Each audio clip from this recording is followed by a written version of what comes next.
Just returning back to Russia, if there's anything that you would signal about your displeasure with them. Well, look, I'm very unhappy with them. There's no reason for this. It's turned out to be tougher, but it's only tougher.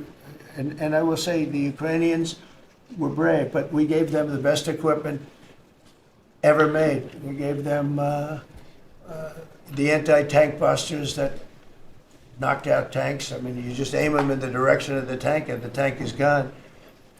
We gave them missiles, the latest and the greatest. They were able to shoot down a lot of things that would have normally wiped out. Probably would have been a very quick war. It would have been a war that lasted 3-4 days. But they had the benefit of unbelievable equipment. And Europe gave them too. We gave them far more because Biden shouldn't have done that. He should have equalized. And we should have given him the same, or we should have given actually less than Europe. It affects Europe much more than us. But we're in there for over $300 billion.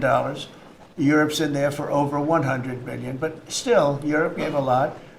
And I will say this, the Ukrainians, whether you think it's unfair that we gave all that money or not, they were very brave because somebody had to operate that stuff. And a lot of people I know wouldn't be operating it. They wouldn't have the courage to do it. So they fought very bravely. But we gave them the best equipment in the world. We make the best military equipment by far. There's nobody close. You look at other equipment from other countries, it's not even close. That's why everybody wants to buy our equipment. And that's why we're going to step up these contractors now that make it. And they're brilliant, but they make it too slowly. And we have to step them up, Pete, and let them make it at a much higher rate. Unfortunately, we have to do that.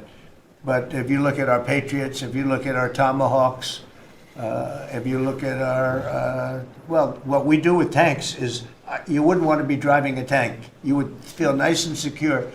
But they are Javelins, they're called. And I gave them the Javelins. Remember they said Trump gave the Javelins and Obama gave them sheets, right? They called Obama at that time. Barack Hussein Obama, if you haven't heard, did a terrible job. But that was a war that should have never happened, and a lot of people are dying, and it should end. And I don't know, we get a lot of bullshit thrown at us by Putin. For you want to know the truth, he's very nice all the time, but it turns out to be meaningless.